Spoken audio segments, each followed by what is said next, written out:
Hello, everybody. Time for another podcast. Hope you've all been doing well.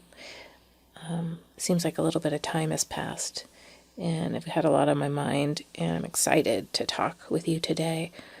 I guess I'll just jump right in. Oh, did you like the intro? It's really cool. It's a bit of a Chopin piece that was from a Barry Manilow song that I love so much called Could It Be Magic? Is that right? Could It Be Magic? And anyway, so it's just a great song, and I've been sort of listening to records that I find at the thrift store lately, vinyl, as the kids say. But it's been really wonderful to kind of go back in time and listen to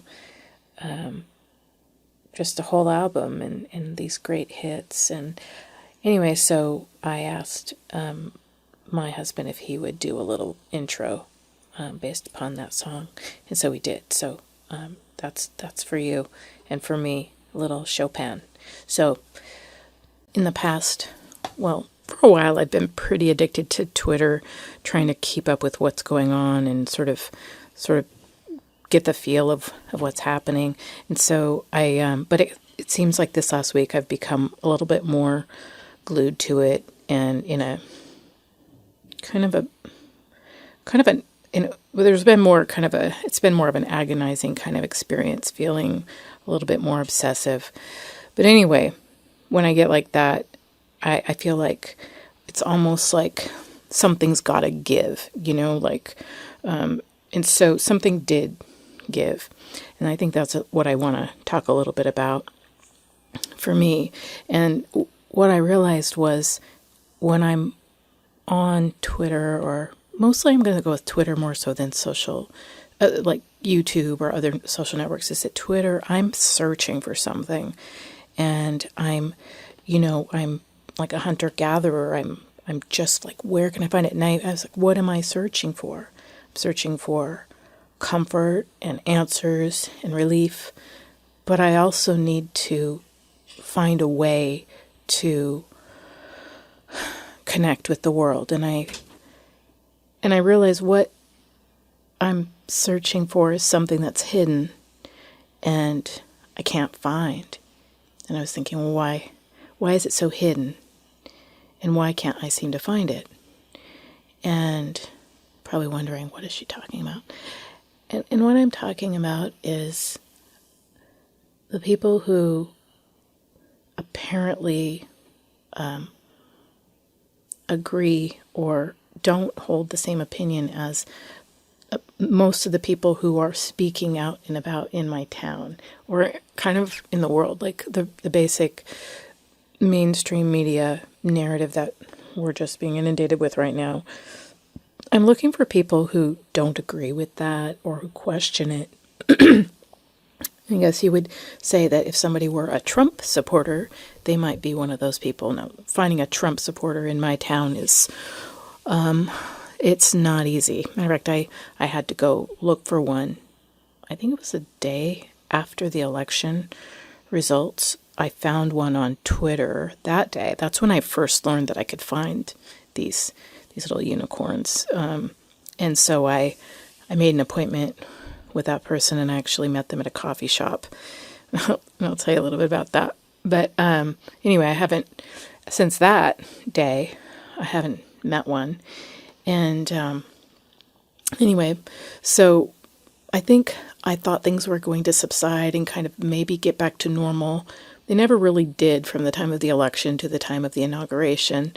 And now, since the inauguration, and the presidency is actually, the new administration is kind of rolling out their administration, proceeding with their plans. There's just the protesting and the upheaval has gotten worse. And so at the same time that pressure with the protests has gotten worse, it's made me feel even more constricted and constrained. And at times I feel almost as if I'm like a little rat trapped in the wrong house or something. Like, oh, why did I go to this house? I can't get out. There's like cats everywhere, and I'm just thinking I just really made a mistake or something. So I feel very trapped in my town.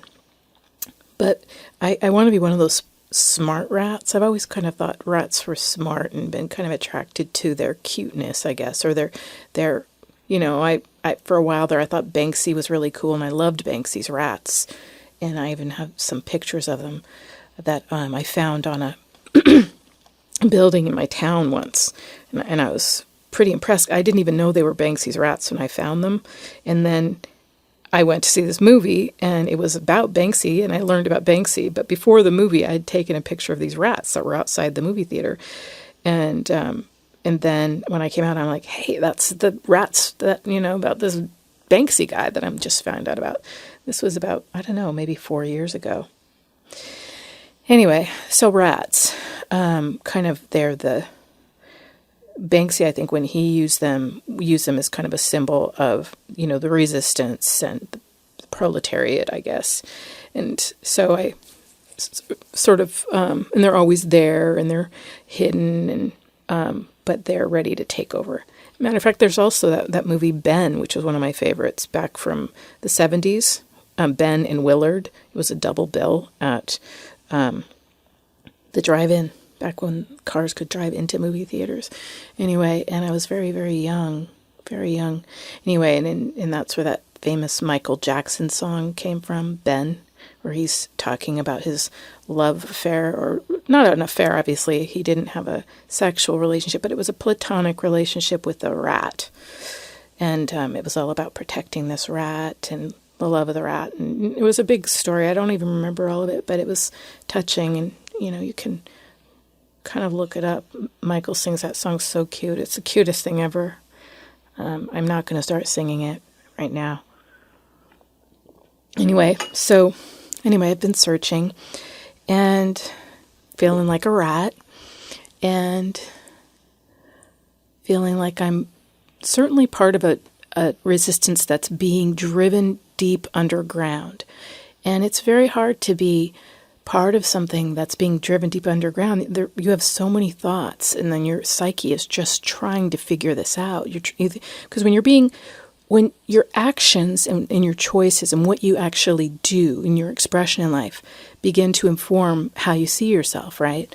So if you're the kind of person who believed yourself to be worthy of being above ground and being seen and not hiding, if you kind of prided yourself in being, for instance, a transparent person, if you kind of went along like that, and then suddenly you find yourself wanting to hide and duck and burrow, suddenly it can make you feel, just by that action and needing to do that, that can make you feel as if it can inform your thoughts. Your action informs your judgment. So that's why, it's great if people always say, stand up, be strong, be courageous. Well, and that's very good. You should do that.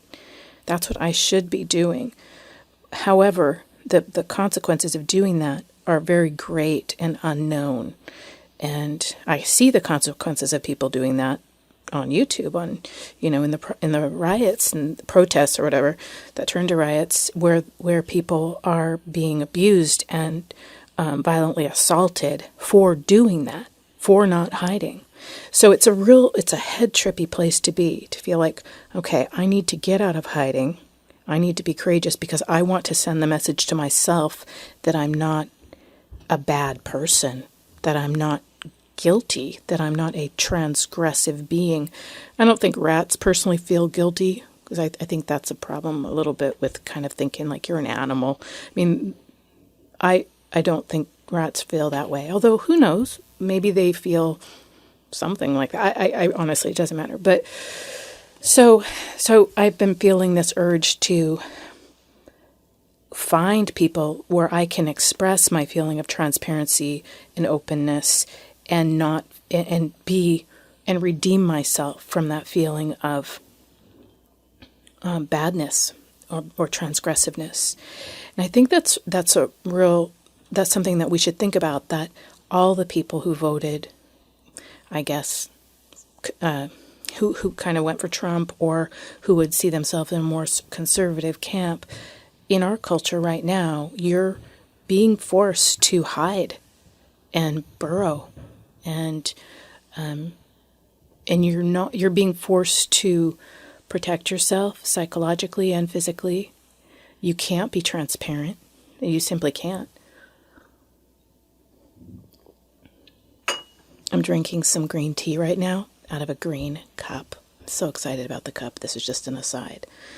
But it's this really beautiful green. It looks like, it's Fire King. I don't know if you know what that is, but it's this kind of old, kind of vintage cup. I found it at the thrift store the other day.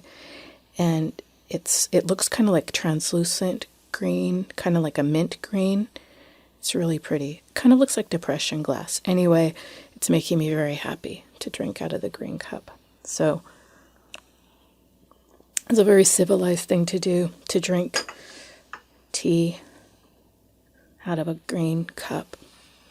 So I'm trying to drink more tea while I'm in hiding to remind myself that I am still a highly civilized person, and I want to remain that way. I encourage you all to drink tea while in hiding. Oh, this is also an aside, but I have a really good podcast coming up. I think it would have been really cool if I could have gotten it all together to do it today. While my husband's watching the Super Bowl in the other room, I was going to talk to you about not my personal vagina, because that would be inappropriate, but the vagina as a metaphor in general, because I think that with all of the talk about female anatomy and the pussy march and all that kind of thing, that really made me feel like I needed to talk more about what I have always thought about. I mean, the vagina has been a metaphor for me and the penis for a very long time, because it's in all sorts of literature and mythology and really interesting. There's a lot of interesting things to say about it. So next time, just in case you're wondering, so we can be civilized, drink tea, and talk about the vagina as kind of a corollary to a phallus symbol. And this would be very binary. It's not a queer approach in any way whatsoever. I think there's enough queering going on, and I'm sort of kind of not into the queering of America or life in general. But that's beside the point. So back to being in hiding. So, and back to Twitter. Just go all the way back. See, rats just go around in little circles and in little mazes, and they're just trying to find a way out. But so I decided this past week, because I was feeling so desperate in my hiding, I thought, I have got to meet and find these hidden Trump supporters, or patriots as they call themselves, in my town. So I went onto this thing called Meetup, and I looked up, I saw that there were like Republican groups and a couple patriot groups. And anyway, I saw one that was meeting for lunch like the following day that I was looking, and it turned out that I wasn't going to be working. So, but it was like an hour away. And I thought, I'm going to go. I have no idea what I'm going to find. But I didn't really tell anybody, and I really still haven't told my husband, because I think it would probably really upset him, because he's not in Canada, mental Canada anymore. He's back to reading the news, and we were having another kind of disruptive discussion about the executive order on the ban on travel from the 7 different countries, and it wasn't good, and I thought, I cannot do this. So anyway, so I didn't tell him, and that's really bad. That's another thing that really pisses me off, because, and I'm just going to say it pisses me off, because it's hard, because I really pride myself in being very honest and open in my relationship. But I just imagined saying that I went to do that, and I think it would I was going to tell him. But my sister, I had 2 sisters actually, and they both, I did tell them, because I stopped by their house to visit them on my way home from visiting the Patriots. Anyway, and they were very much against me saying anything just because they really are very pragmatic women and they didn't think I was really doing anything wrong. I'm not having an affair or anything like that, but they thought it was pretty funny that I have to like sneak around and skulk around to meet with Patriots. And I still feel kind of bad about it, but I didn't really lie. It was a sin of omission. It's probably still a lie, but I'm hoping that I'll be forgiven for that. Maybe you guys can forgive me. Anyway, so I get in the car and I wanted to leave about a half an hour early, but I didn't because I'm always late for everything. But it turned out I was only like 5 minutes late. Anyway, so I got there and I sent my sister a text and I said, I'm going to meet some Patriots, I'm going out of town. I'm leaving my little bubble, my town's little bubble, and I'm going to, go meet these people in the town that definitely has, I don't know how many people in the town that I went to voted for Trump. I don't know the percentage, but I know in my town it was around 8%. So it was pretty low. And anyway, so I let her know that I was going to meet these people, and I sent her the address, so just in case I didn't return, she would know that I had, disappeared somewhere in my search for Patriots. So I get to this big building, I finally get there, and it's a condo, and it's looking out over this town, this pretty, I guess if you don't come from a big town, it would seem, it's a town. I don't know how many people live there, but it's fairly, it's kind of a smallish, biggish looking town. Anyway, and I couldn't get in the building because I didn't have the person's phone number or the code or anything. And I was like, oh God, can't even get in the buildings. That's a security situation. And so I stood out there and I was trying to Google her name and see if I could find her number. But then finally she came out. She was really sweet and she was super bubbly. And I don't know. I found out later she was 68. And she, let me in. And so we were using it was me and her and 2 other women who had already met with her for this group before. I think her group has gone together for, I don't know how long, a number of, some months, I think, before, maybe a few months before the election. So they have some history together. Anyway, so we were standing around and we got some tea and we were supposed to have a lunch, but we didn't. But the point is, it was supposed to be like an hour meeting or an hour and 15 minutes. So we met at about 11:45, and it was sort of like the lid had just come off, and we all sat down around this table, and we could not stop talking. We just could not stop talking, and we were giddy with excitement. They were listening. They were hanging on to every story I had and the words. It was like we were putting together a puzzle, and we didn't know what the puzzle was exactly, but we all had these different pieces, and it was really exciting. The woman who organized it was really just a dynamo and super smart and interesting and open-minded. And another thing, the women, they were really, one of them, 2 of them were so funny. They were kind of talking about how, it didn't bother them that Trump had said pussy because, they're like divorced and remarried, a couple different times due to, anyway, they've had other experiences. And so they were just cracking me up because they're, in their 50s and 60s, and they were just talking about all sorts of, the crude things that they would say. And so that didn't bother them at all.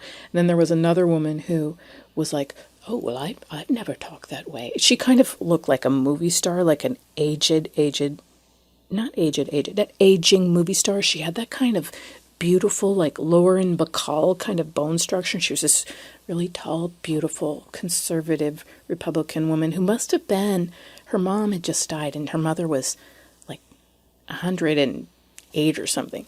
Anyway, and I mean, that's crazy, isn't it? So she was so sweet because she's been sort of devoted to her mother for the last 8, or not 8, the last 10 years or more, sort of helping her. And so she must have been at least 80 or something, but she didn't look it. She didn't look a day over 70. But so I'm here I am with these incredibly smart, articulate, passionate, grounded, wonderful women. And I felt like a kid in, what do you think I'm going to say? A candy store. I was thrilled. Anyway, so goes on, and I didn't even eat. I didn't eat or drink, except for, I think I had some tea at the beginning, but there was no time for eating and drinking. You just wanted to keep eating and drinking, and the lives and the thoughts of these real people. And I felt redeemed. I felt redeemed by their willingness to listen to me. The one woman who started the group, she, my daughter just texted me. She said, "I'm pretty sure the cat peed on my backpack." I'm just going to say, haha. I'm always telling her to put stuff up because the cats do that. But she doesn't listen to me. Anyway, I love her anyway. A lot. But she has been getting on my nerves lately because she eats all my food. And I do spend a lot of time making really delicious food, and it's never bothered me before. But she just consumes it, and then I'm like, okay, I spent 3 hours making that larb. I don't know if you know what larb is, but it's like this Thai dish with like lemongrass and galangal root and chilies and lime and squeezing and cutting and chopping and grating and fresh herbs. It just takes forever. And then it's like she's just like a human vacuum, and she's so skinny. So it's very irritating. Anyway, that's my daughter. But anyway, back to the women. So we had a great time, and they meet once a month. And we didn't, so our meeting was supposed to go for an hour and 15 minutes. Guess what time I left? I don't think you're going to be able to guess. Okay. 4 o'clock.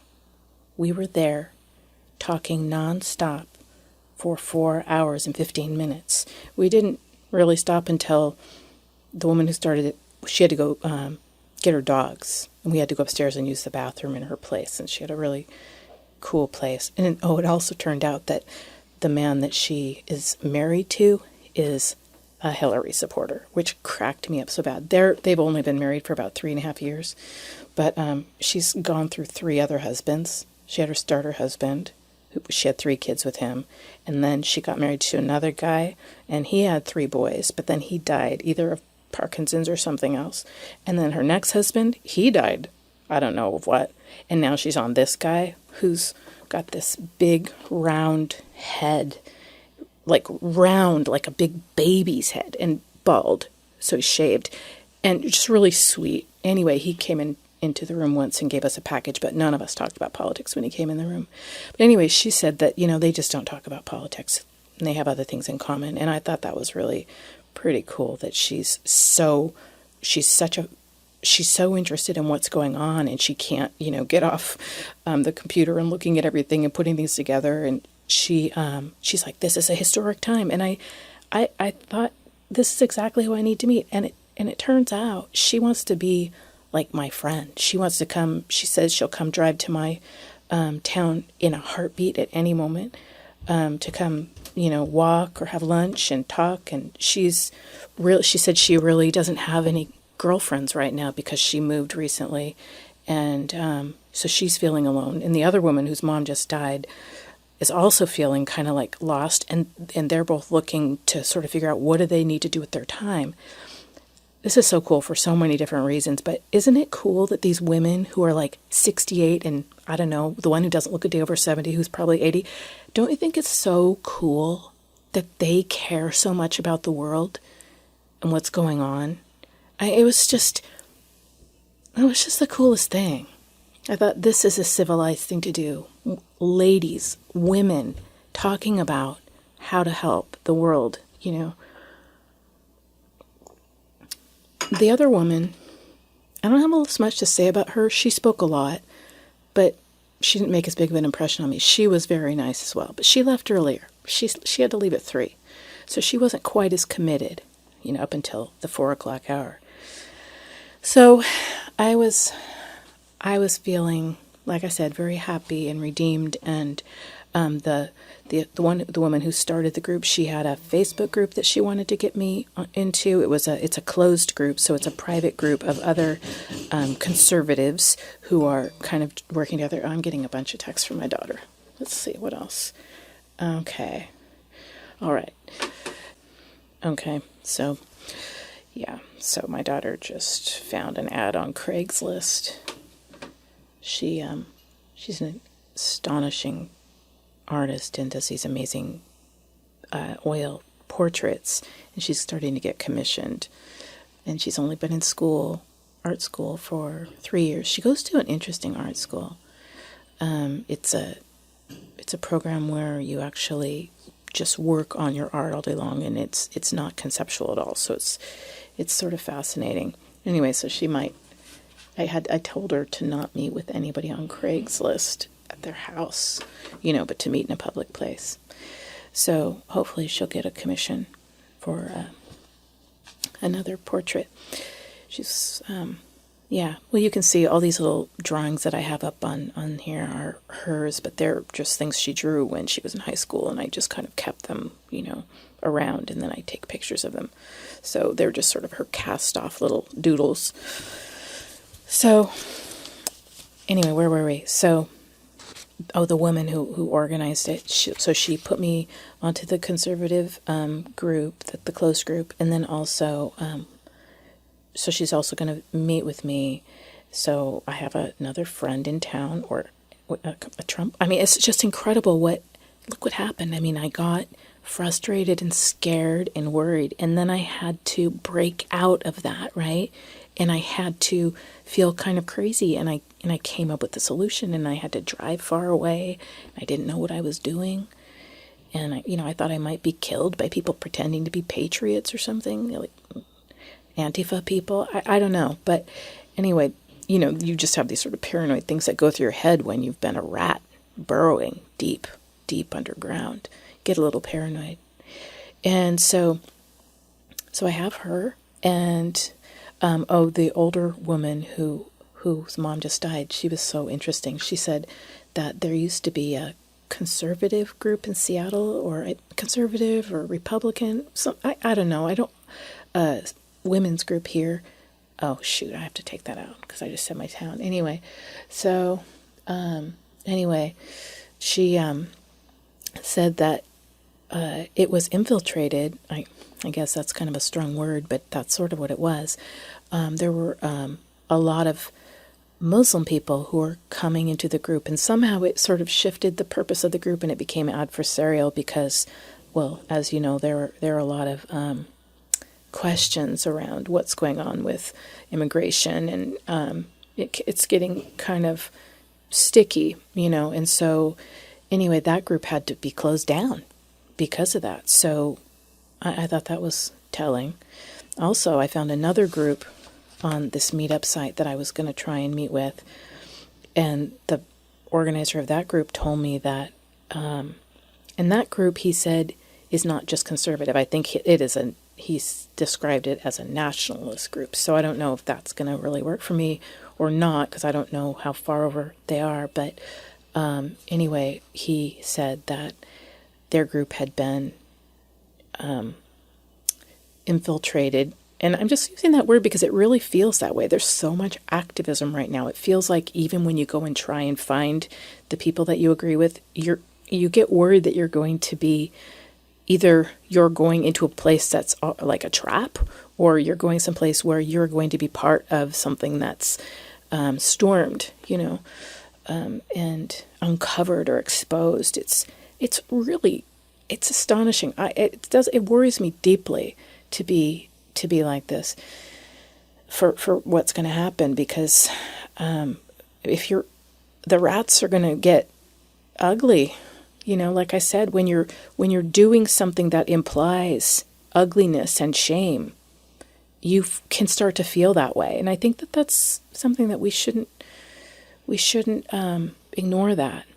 Your actions are so important. So all these people who are out marching and protesting in public, and everybody's like endorsing that, they feel righteous and virtuous simply by the fact that they're out there and nobody's getting upset with them for doing that. Okay, so when you're out there doing your thing and then you're knocked down for it, we are going to feel like a bad person. So it's just the positions. If you look at the locations of where people are and their stance, their political stance, where does that political stance, where are they situated? Where are they located? So I think we need like a pride movement or something for the Trump supporters. We can't use the rainbow. What can we use? I don't know what symbol we could use, but we need a pride movement for people who, I guess that's what Make America Great was. They tried to make a pride movement in a sense with the Trump hats and everything, but it's become a symbol of something else. So I don't know, I don't know how we're going to do it. I think maybe part of the problem is that the way Trump explains things, it was just a little bit too brute and not nuanced enough for what people were used to. Even though what Obama was doing was very bad in fundamentally, I do believe he was a wolf in sheep's clothing. People still are used to equating a person's style of speech, how they will equate that with goodness. So if you are saying and advocating things that are very terrible, but if you say it in a very eloquent manner, people will just believe you because you're saying it in an eloquent way. And so speech is very important. That's kind of, but I do think that many people who are who became disillusioned and saw through that with Obama, that's why they put up with Trump's style or feel it's sort of the antidote to what Obama did. It's still even though that might be an antidote, people still are going to go back to the person who speaks with fairness, or at least tries to sound fair. So I really hope somebody helps Trump on some of his delivery with some things, because he needs to be able to put out that nuanced kind of sense so that people can feel safe. And maybe a lot of what he said wasn't was taken wrongly and turned around by the press. But either way, the press made Obama sound better than he actually did, and he already kind of knew how to sound okay. I think that, I've met a lot of smooth talkers in my life, and, charm. Most people, you don't have to worry about being that coherent in your arguments. If you're really smooth on the top, people won't even go deep with you to find your inconsistencies, because they're skating over the top because you don't give them reason to go down deeper. So anyway, this is really an incoherent podcast. I'm really sorry. But, oh wait, that woman that I just met, I'm not going to tell your name. What should I call her? Anyway, the woman I just met, I kept saying I was sorry as I was talking during the 4-hour meeting. And I would, go blah, blah, blah, blah, blah. And then I'd be like, I'm sorry. And she just said, please don't say sorry. I hate it when people say sorry.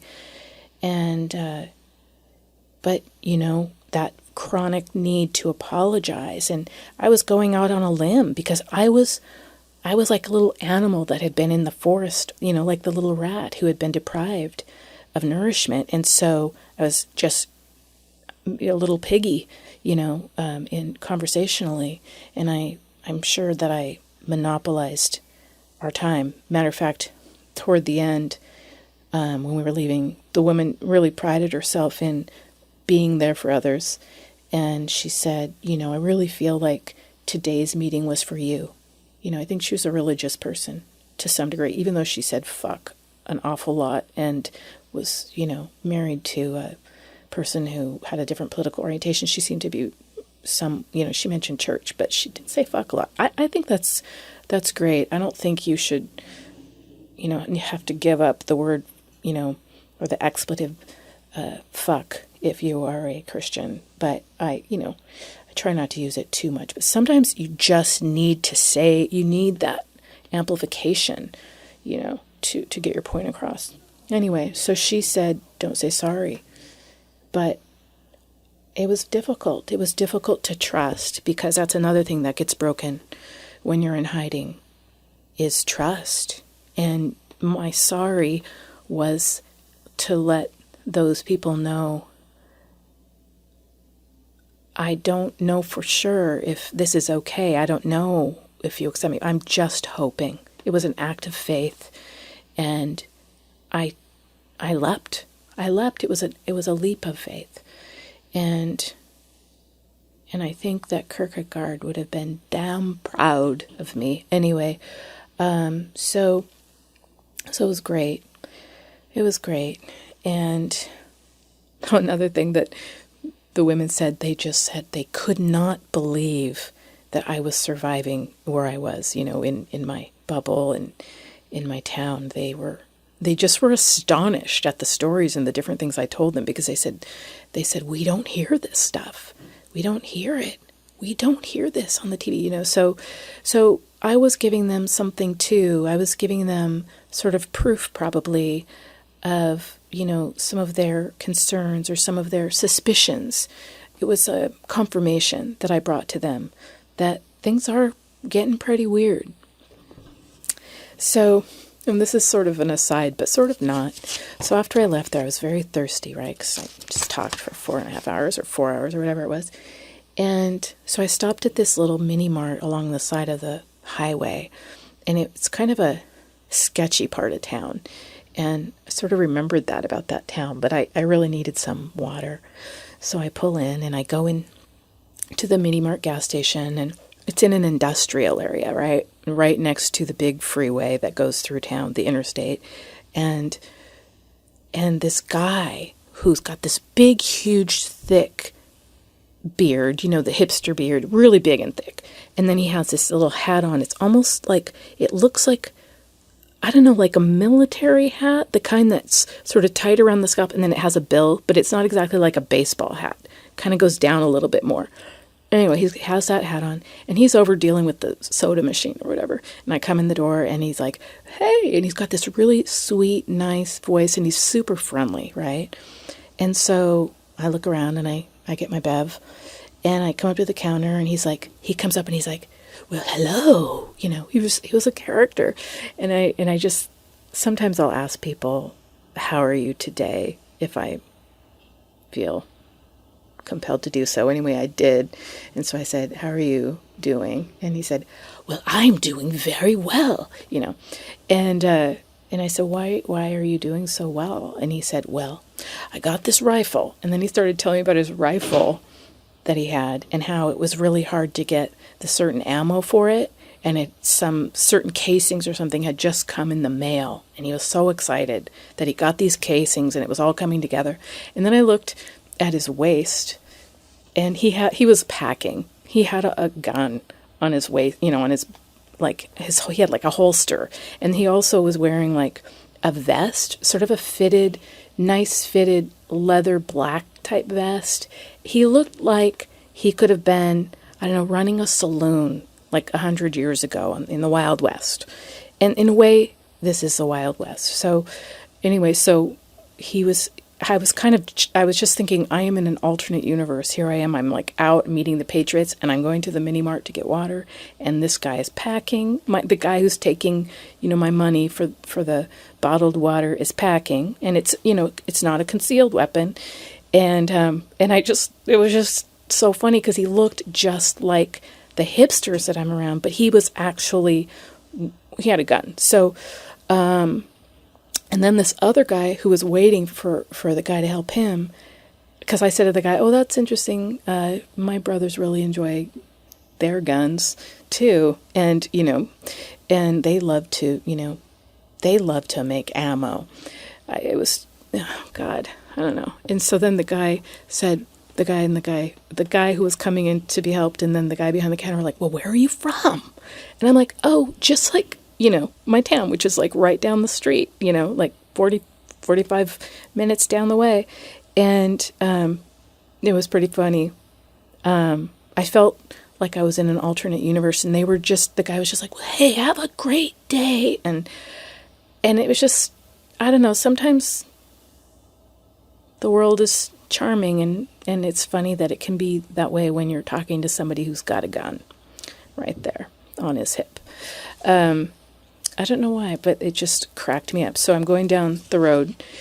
And I'm thinking, oh, it's time, I'm going to be stuck in rush hour traffic, and it's really bad. And so I decide I'm going to go over to my sister's house because she was kind of close to there. And so I go over there, and I have to say, I survived. And I told her and her husband all about they're the ones who kind of got me into like conservative literature once I asked,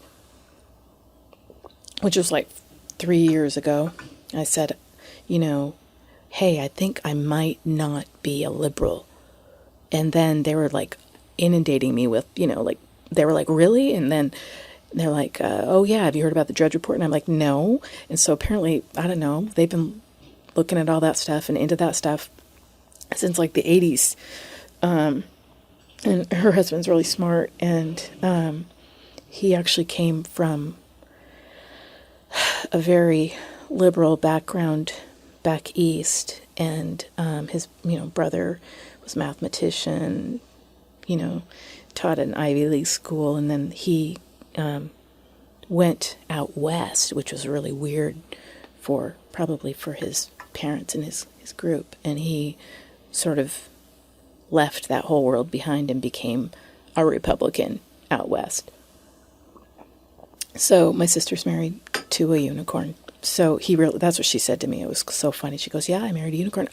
All these years, I didn't know my brother-in-law was a unicorn. Anyway, so I went over there, and they wanted to know all about me meeting the Patriots. And it was just a perfect day. And the reason why also I think I was feeling so desperate was, the day before I met the Patriots, I got into that little row about, Trump's executive order with my husband, and I just thought, I'm not going to be able to talk about this stuff with him, but I just need to calm down. And I thought it was so cool that the woman who I meet actually is married to somebody who voted for Hillary. And, everything was just perfect. Perfect. So, what else? Did I get to the end here? Anyway. So that's it. I think this podcast is called Getting Out of Hiding. Oh, so anyway, I might go to this group tonight with these other people, but I don't know where they're meeting, and they haven't gotten back with me. But I'm a little concerned if I do go, if I'll be out too late, because it seems like every time I've ever met, the only I've met Trump supporters twice, and the one was the day after the election, like I said. And then, a few days ago with these women. But let me just tell you on closing about the day that I met that other Trump supporter. So I met her in a coffee shop pretty close to where I live, in it's where the college is, the university. And she was super, super interested in everything kind of woman, very, super brilliant, but somehow was on some kind of disability, and was basically, she knew all about WikiLeaks. She knew everything. So she was basically spending all of her time doing investigative work. That's the thing. People are doing this investigative work now like never before. You just can't stop. It's so interesting and so important. Anyway, so when I met her, the same thing happened. Now, this will crack you up. So I met her, what time was it? Maybe around 3 or 4 in the afternoon. And so I thought, well, I'll get home by 5 and, have my evening with my family. Well, she wouldn't stop talking, literally, to me, and I found it very interesting. She wouldn't stop. So I spoke some too, but she really needed to talk the same way I really needed to talk to these ladies the other day. And so she was talking, and then so finally after a couple hours, we get outside onto the sidewalk, right? Well, then outside on the sidewalk, we stood outside the door of the coffee shop, and she still just wanted to talk. So then we kept moving down the sidewalk, right? So and my car was parked maybe 100 yards from the coffee shop. So we'd like move like 10 yards or whatever. Then she'd stop, and then she'd have a whole bunch more stories to tell. I mean, she had so much to say. She was so full. And so we kept walking. And so it was getting to be like 7:30, and I was getting texts like from my husband, like, where are you? You know, because we always know where we are, and we always tell each other where we are. We just do. Anyway, so she was talking, and I kept saying, yeah, I'm going to have to go.